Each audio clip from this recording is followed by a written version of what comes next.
Hi friends, let's see how to create unique barcodes in MS Excel. Here I have some list of items and ID for the same. Now we need to create a unique code within 2 star symbols.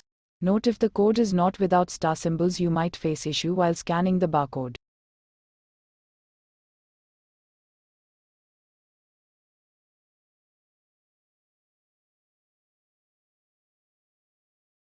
Then select the unique codes and change the font style to Libre Barcode.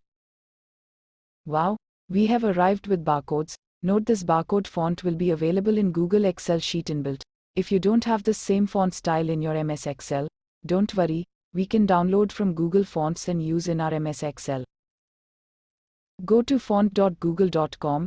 I have given the link in description. Search for Libre Barcode. You can download any of the font. I am selecting and trying to download Libre Barcode 39.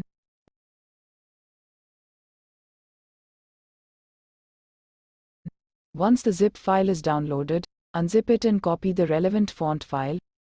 Go to C drive, Windows folders in that font folder. Paste the file here. Now you will be able to see and use this font in your MS Excel. You can print and use the barcodes for your product. Have a nice day. Thank you for watching the video. Kindly like, share, comment and subscribe for more Excel videos. Don't hesitate to ask any questions, we are happy to help you out.